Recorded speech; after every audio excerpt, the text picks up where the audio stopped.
Old Gods of Appalachia is a horror anthology podcast, and therefore may contain material not suitable for all audiences. So listener discretion is advised.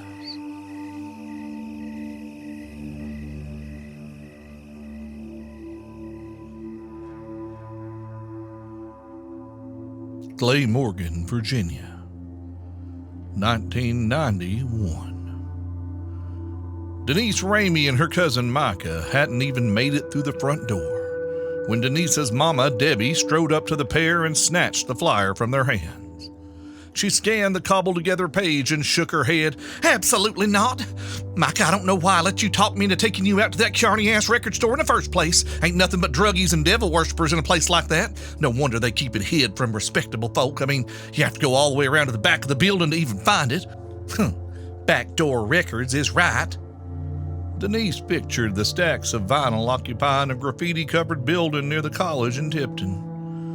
A customer would have to navigate through several rows of pop and country before finding something anyone would call remotely scary, let alone satanic.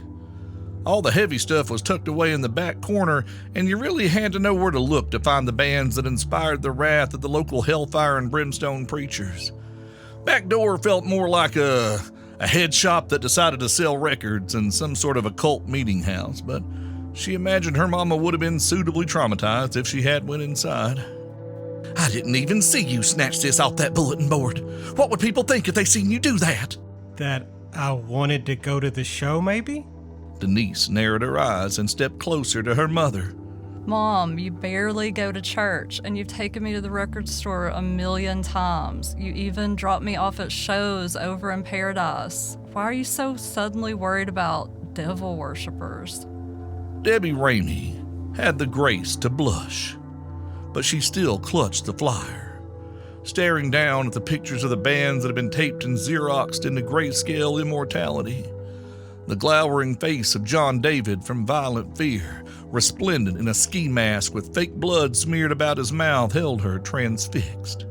I might not go to church every Sunday, but I know the devil when I see him, Denise, and I heard all them rumors about cults and human sacrifices, and I didn't believe them. I still don't.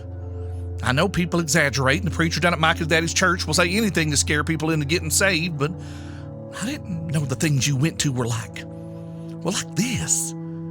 This looks evil, Denise Ramey. I don't want y'all having nothing to do with people like this. Micah rolled his eyes, leaping to the defense of his favorite band. It's not like that, Aunt Debbie. Violent Fear ain't even heavy. Their name, it's kind of a joke. They're like, Depeche Mode with more guitars. Micah pointed at the bloody-mouthed masked man leering out at the world from the flyer, realizing as he spoke how this must sound to someone his aunt's age. They just go for the shock value. Denise's mama looked at Micah like he'd just sprouted a second head. He looks like he's going straight to hell if you ask me. I ain't stupid, boy. It says the word atheist right here on this poster. Foxhole Atheist is just a band name. It doesn't mean anything. Y'all go to something like this, you'll come back brainwashed or queer or worse. Micah flinched as if she'd struck him. Denise glared at her mother. A half second too late, Debbie Ramey realized what she'd said. Oh, Micah, honey, I'm sorry. I didn't mean... But Micah wasn't listening. He'd bolted out the front door and snatched his bicycle from the front porch and tore off down the hill. Denise watched him go, then turned to glare at her mother. Great job, Mom. You sound just like your brother-in-law. Denise stormed down the hallway to her bedroom at the end of the single wide and slammed the door. I didn't mean to hurt his feelings. I'm sorry. Denise's door opened a crack and she yelled back down the hall. I'm not the one you need to apologize to. Denise managed to get another full slam out of the door despite barely opening it. Flustered, her mother nevertheless insisted on having the last word. I never meant to upset anybody, but under no circumstances are y'all going all the way to Knoxville to see this kind of garbage. You hear me, Denise? Denise?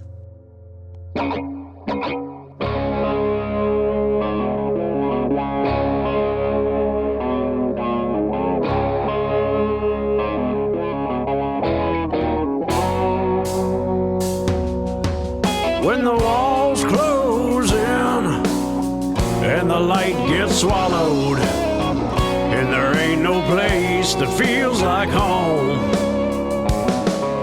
The ones you love turn into strangers, and you cast your eyes through the winding road. Keep your foot on the gas, your eyes straight forward, clear your heart and mind. Best to leave them ghosts behind. When the hearth grows cold and home is nowhere, then you might as well. When darkness calls, run like hell.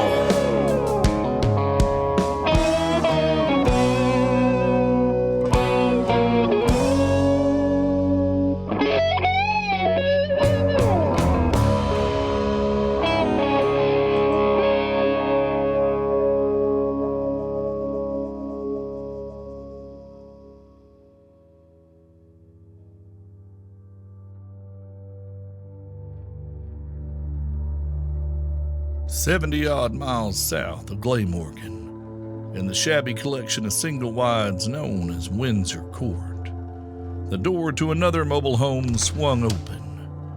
A young woman was ushered through it with enthusiastic hospitality. She was scared, but she was more pissed off and frustrated than anything else. 2 men followed her over the threshold and latched the door behind them. The first older man she knew to be the one in charge, even though he appeared to be a normal person and not like her at all. The second was tall and built like someone who worked outside for a living, with thick, curly black hair. He wore jeans and a black peacoat despite the warmth of the summer evening. Miranda could tell that he was, for lack of a better term, like her. The older of the pair, Glenn Shelby, bustled her through the entryway and into the tiny living room. She scooched around the table, perching on the edge of an overstuffed armchair, and Glenn dropped his old bones onto the love seat closest to her. "Here we go, Miss Miranda. Home again, home again. Mr. Troy, would you make sure the door is secured properly? Can't have our young friend here going on walkabout again, now can we?" I done told y'all, this ain't my home, and I don't want to be here. Please, I can take care of myself. Just get me to the highway, and I'll be out of y'all's hair. I got friends I can go to. "I'm sure you do, my dear, and if you value their lives, you will stay very far away from them for a goodly long while. Those charged with your care have sent you here until you have solidified your grasp on your new life and can be trusted to operate within the system that keeps us all alive. So while you might not like it, this is home for the time being." The man Glenn Shelby had addressed as Mr. Troy returned from the rear of the trailer and nodded back the way he'd come. "All locked up, sir. You need to listen to Mr. Shelby. This ain't a game. In the cities, we're like tiny gods. We feed as much as we want and from who we want, and nobody notices because the herd is thick enough to let us do it. Out here, whew, you might as well be in outer space, girl. We're like astronauts floating from rock to rock with the help of people like this man." I don't want to live in some nasty-ass old trailer out in the middle of bumfuck. I had a life. I had friends. I had a job. I had a boyfriend, and then... And then your boyfriend turned you into a vampire. And a couple weeks later, he got high out of his mind and didn't get in before the sun come up, and this left you without a maker nor anybody else to teach you shit about your new life or how to survive it. The girl moved to interject, but Glenn cut her off. "Oh, I imagine he taught you a thing or two, like how to throw a pitiful glamour, how to hide your teeth when you need to. Am I getting warm?" Miranda nodded, then cast her eyes down to the coffee table dejectedly. "Did he teach you how to close a wound so you can drink from the same well twice? What about running water? Garlic? How to turn into a bat?" We can turn into bats? "No, of course not. You meet one of your kind that can change his shape, you get as far away from that sumbitch you can. Sure sign of corruption or packed with something darker than you need to be dealing with. And you'd know this if you hadn't been sired by some child whose main motivation was getting his fangs wet. Did he tell you who made him? Do you even know from whose blood you draw your eternal life, girl? Miranda's head shook almost imperceptibly. Mikey was from Florida. I don't know whose people were. With our kind, blood is everything. I can't imagine this life without my Maker's help and guidance. I would have been dead in a week without her. I'm so sorry to hear of your loss. I hope you will find others to guide you on your path. If I could be of any assistance. Glenn moved to cut the stranger off before he got any more involved in the affairs of Windsor Court. There was something about the tall creature and his smoldering eyes and broad shoulders that he didn't like. He didn't care if his Rosalie knew him from before. There was something off about him. Oh, thank you, Troy. But Miranda here is in fact quite fortunate. Elder Cyrus himself has kindly stepped in to provide... Fuck Cyrus. He's a drug dealer and an asshole. He's probably the one that got Mikey killed. That very well may be, but Cyrus Robinson is the elder of the oldest bloodline in the fair city of Knoxville, and he's agreed to sponsor your time here with us until you have a better idea of what to do with yourself. I know you probably thought you were signing up for some Anne Rice nonsense, but the reality is nothing like that. You're lucky Cyrus and his lot realized you weren't with your Maker when he burned and brought you here before you did more harm. There are rules you must learn and follow. Those rules will keep you alive. Speaking of keeping yourself alive, going out in the sun is not how you do that here. Put this on your burns, it'll help. Glenn Shelby removed the lid from a small mason jar of an off-white cream and placed it on the coffee table. The room filled with the scent of something moldering in a crawl space, the stench of sealed air and decaying flesh. Oh, God! It smells like roadkill. I can't put this on my hands, let alone my face. It does have a pungent bouquet, but Miss Rosalie makes it herself, and it will ensure your skin heals up nice and pretty. Your body will recover from most injuries within reason, but sun damage is different. It can leave nasty scars if you don't take care of it right. So now, rub it in thoroughly. You won't be sorry. Miranda smeared the foul-smelling salve onto her burned forearms, and the relief was nearly instantaneous. She might have wept in gratitude if she weren't so busy rubbing it over her hands, arms, and face. When her task was done and the sting had sufficiently been taken out of her burns, she turned to her host with a pleading expression. She knew she had to look pitiful, all burned up and covered in dead possum cold cream or whatever this was. But I can go out at night, right? Once you are properly trained, yes. It's far too soon for you to be taken off back to the city to see some silly concert. We don't know if you can ever show your face there again. Someone likely saw what you did, and you may have to accept that your life in that town is over. Once your time here with Miss Rosalie is done, you'll be free to go wherever you wish in accordance with the rules. Hey, probably for the best. You got lifetimes to live, girl. Why would someone lucky enough to be turned while so young and pretty want to spend them in Knoxville of all places? I have friends there. I made a whole life there. I've already lost my first real boyfriend, and now you're telling me I can't see my friends neither? I didn't ask for this. I didn't want this. I just want to go home and live my life. And that silly concert, as you call it, is important to me. My friends are putting out an album that they've worked hard on, and I just want to be there for them. Please let me go. I'll come right back, I swear. Sweet girl, you haven't ate since you got here. You nearly got yourself burnt into cinders. Now, if we let you near a living soul right now, you'd tear him limb from limb. Well, you're not like me and him, and I ain't killed you yet. That has to count for something. Oh, my dear child, you have so much to learn. I am not one of you, no, but I belong to Miss Rosalie, not as a lover or as a spouse. I am her possession, her property, her familiar. Your senses do not even register me as a living thing, and even if they did, trying to feed on me would not end well for you. And on that note, Mr. Troy, if I could trouble you once more. The vampire in the peacoat turned and strode into the small kitchen. He opened the avocado green refrigerator and returned a moment later with a styrofoam cooler. He popped the lid off, revealing bags of human blood, neatly packaged as if for delivery to a hospital. Supper time. Now, don't that look scrumptious? That plus the ointment should heal you up nicely. We'll talk again tomorrow evening when your belly is full and you're less cranky. I'm truly sorry you are unhappy with your current circumstances, but right now you need to stay here. Sweet dreams, my dear. Mr. Troy, thank you for your help this evening. Let's leave Miss Miranda to her supper.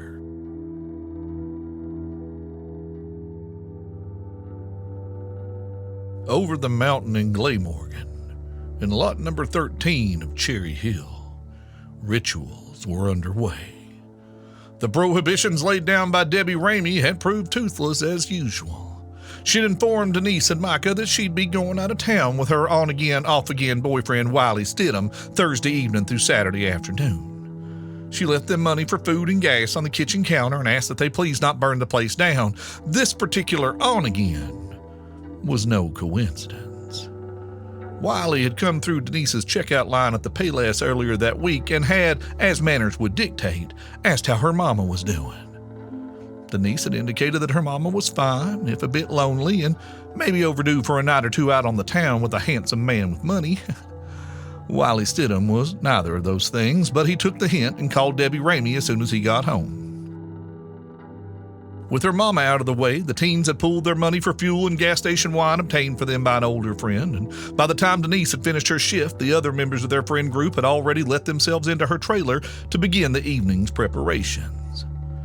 Normally, the black eyeliner and such didn't make its way into the scene until the sun had dipped beneath the horizon, but the 3-hour drive to downtown Knoxville had dictated that the transformative process begin early. When Denise walked through the door, she found the air filled with the fragrances of Aquanet, St. Ives apricot scrub, Fantasia incense, and clove cigarettes. Concrete Blonde blared from the skinny boombox in her bedroom at the end of the hall. Johnette Napolitano warning that the sky is a poisonous garden tonight. Denise slipped into the bathroom located next to it to get ready, applying her cosmetology training to transform from the skinny blonde checkout girl to a creature she thought of as Little Dead Riding Hood in her most private thoughts. She applied a mixture of foundation and concealer in the palest shades she could find at the drugstore, topped with a layer of translucent corn silk powder with a bit of iridescent sheen, then brushed pale lavender eyeshadow onto her cheeks for blush. Next, she moved on to her eyes, applying matte black shadow near her lash line and a pure shimmery white to the upper eyelid up to her eyebrows. Between these, she brushed on a swoop of deep blackberry. She lined her eyes in coal black, first using a pencil liner that she gently smudged along her bottom lashes, then drawing a graceful cat eye with liquid liner along the upper lashes. Finally, she used the same black pencil on her lips, actual black lipstick being in short supply in rural Southwest Virginia. The only time Denise could ever find it was around Halloween when Kmart dedicated a single aisle to costumes, and that stuff was trash. It was greasy and thin, didn't last worth a damn, and smeared all over besides. In the bedroom, her best friend Lori Powers sat at the battered old vanity table Denise had scrounged up from a yard sale when she was 12, using Debbie Ramey's old light-up makeup mirror to transform her own pretty cherubic face into a temptress from the shadows. On the daybed beside her sat the newest member of their little coterie, Brendan McDaniel. Brendan had relocated from a school in Jacob County, Kentucky, where he had been a star athlete through his junior year, lettering in several sports. His dad's abrupt job transfer across the state line into Esau County, combined with a torn ACL acquired in the final basketball game of last season, meant he'd been unable to play sports his senior year.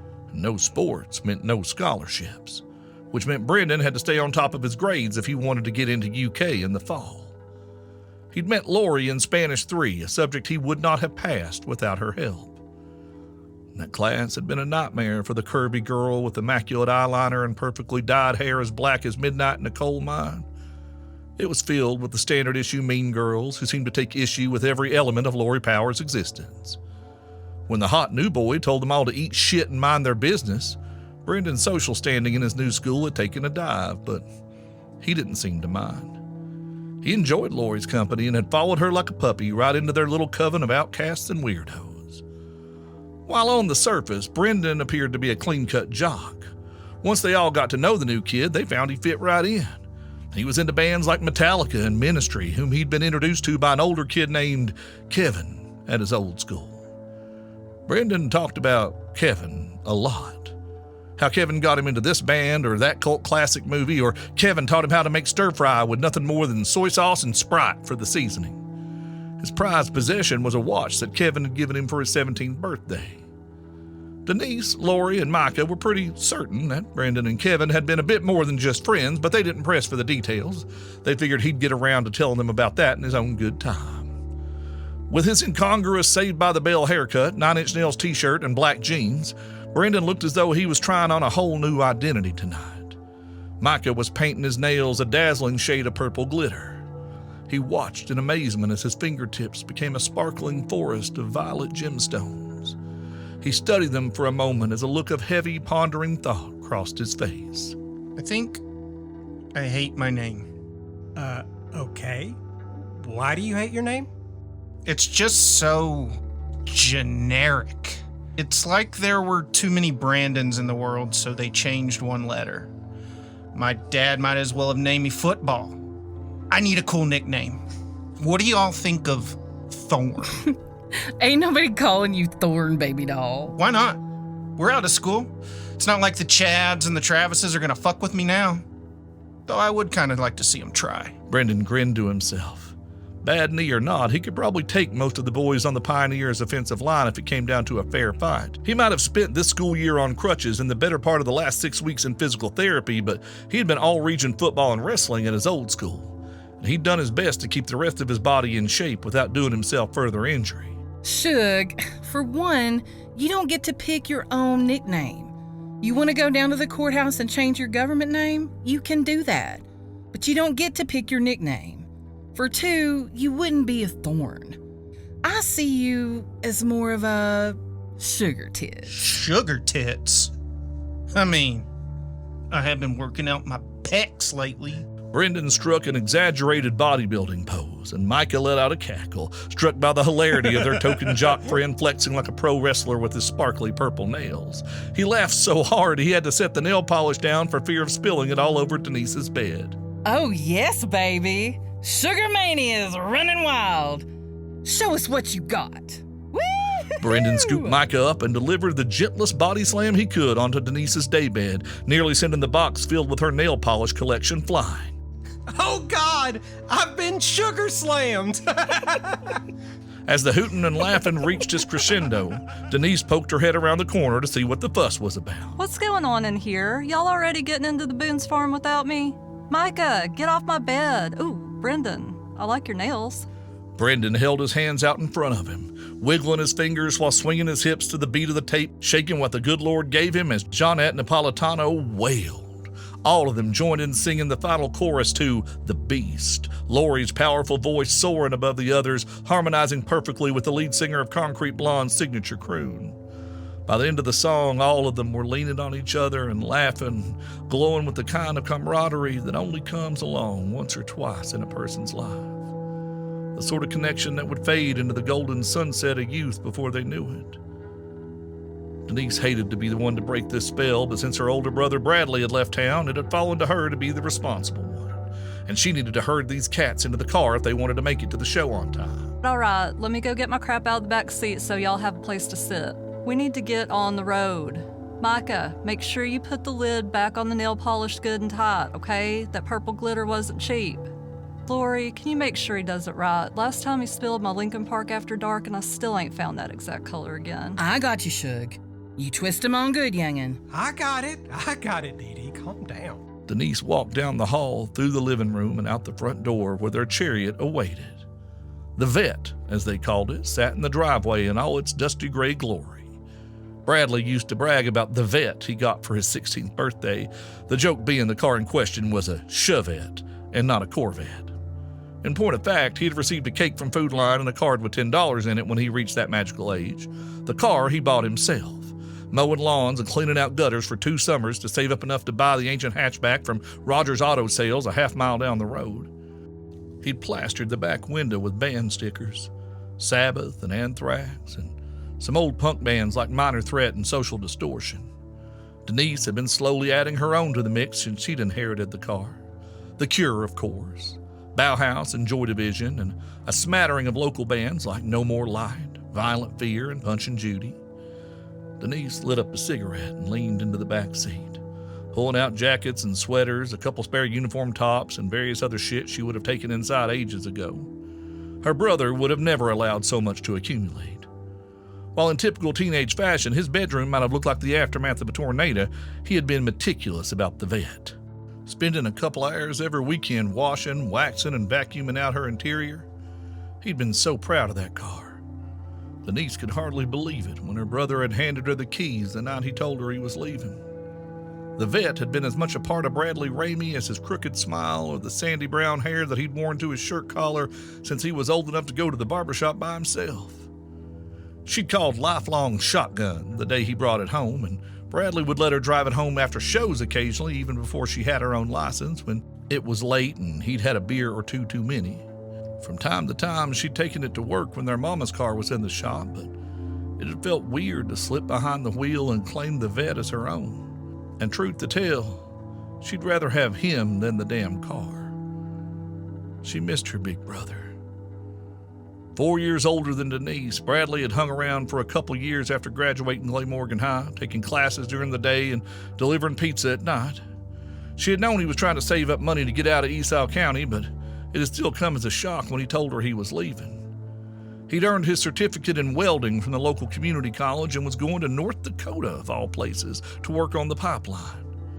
It was long hours, but good money, far better money than he could earn anywhere around here, and he could use to build a real life for himself. That's what he called it, a real life. And it had struck Denise that maybe she too could dream of something beyond what Southwest Virginia had to offer.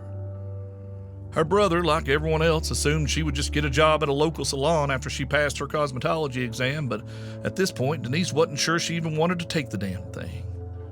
Did she really want to spend the rest of her life putting perms on the old ladies holding down the pews at her Uncle Buck's fire and brimstone church? Sure, she enjoyed doing hair and makeup, but she wondered if she could do something more. Or hell, just do it someplace else. She wished she could talk to Bradley about it, but he didn't call much. He was pulling 14-hour shifts 6 days a week, he told her the last time they spoke. I mean, he was obviously excited about his prospects, but he sounded exhausted too. Her mama was no help. Debbie Ramey was afraid to set foot outside the mountains. Even their annual trip over to Paradise to buy school clothes at the mall had obviously made her a nervous wreck, as she was convinced any town bigger than Glamorgan was bound to be a hotbed of criminal activity. She would grab Denise's arm and clutch her purse if anyone other than a salesgirl at JCPenney so much as glanced in their direction, and then snap at her daughter when Denise inevitably rolled her eyes. Bradley's easygoing manner and sense of humor had acted as something of a buffer between the two generations of Ramey women. He could usually diffuse the arguments that flared up between them with increasing frequency as Denise grew older, with a deft change of subject or one of his goofy jokes. Without him, the atmosphere in the single wide grew ever more tense. Denise heard the screen door bang open behind her, interrupting her wool gathering as their tiny coterie marched out into the late afternoon sun. A ragtag company dressed in black, the color drained from their faces courtesy of Maybelline and Mary Kay. It was strange to see them all gothed out in the middle of the day, but she also felt a glow of pride. Here we are at Cherry Hill, your children of the night. What music we make. Hey, shotgun. Oh man, I wanted shotgun for once. The hell you say? Ladies up front, sugar tits in the back. Micah and Brendan clambered into the back of the car, grab-assing and carrying on the way boys do. Denise stood just inside the open driver's side door, hesitating for a moment before she took her place behind the wheel. You okay, Shug? Yeah, I think so. I've never made a drive this far on my own. Bradley usually drove. Yeah, I miss his dumbass too. It's gonna be fine. You got this. I can drive some on the way back if you need me to. No offense, but you're blinder than I am at night, and you drive like a bat out of hell. All right, let's go. With that, the vet rumbled to life, and the dark heart of Glamorgan took to the road in search of good friends, good music, and good times.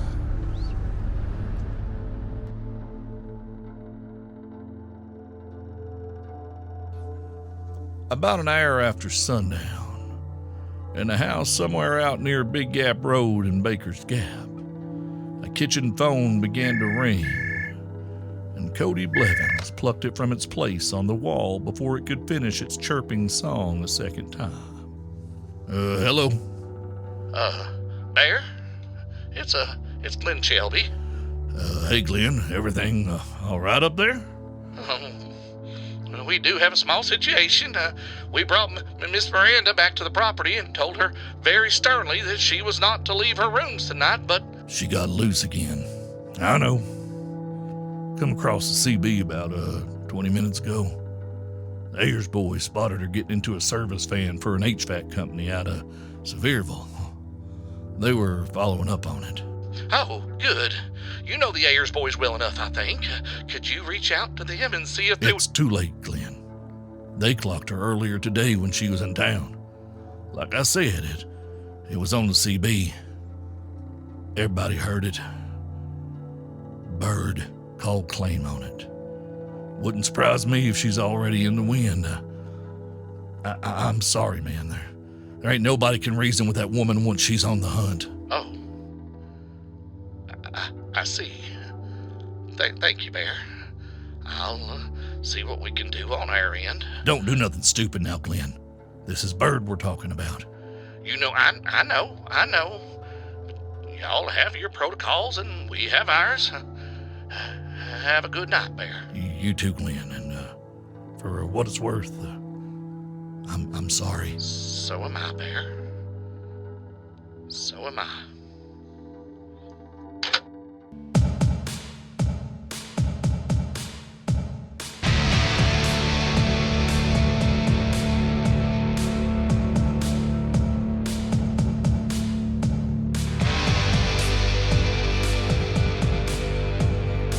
Well, hey there, family.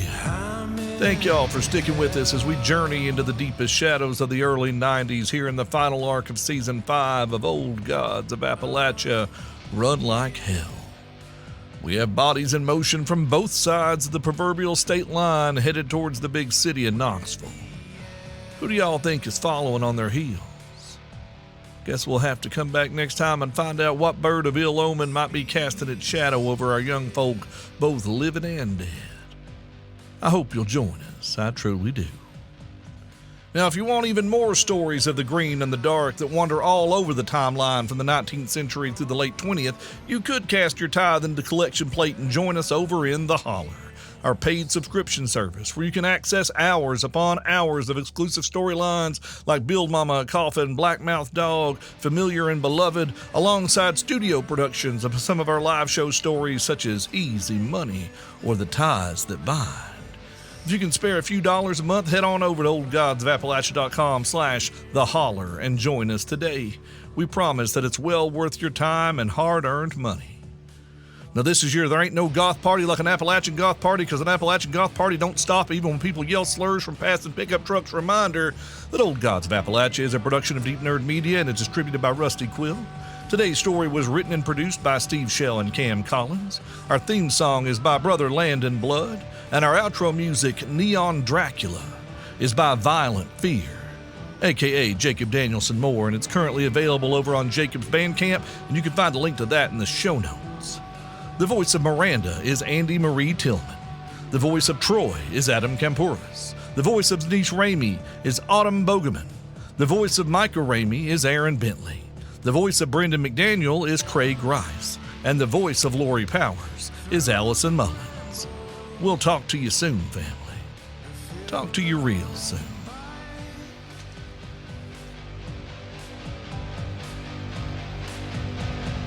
As the air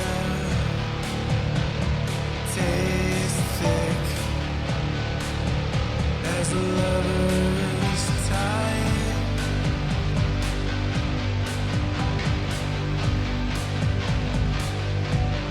grip on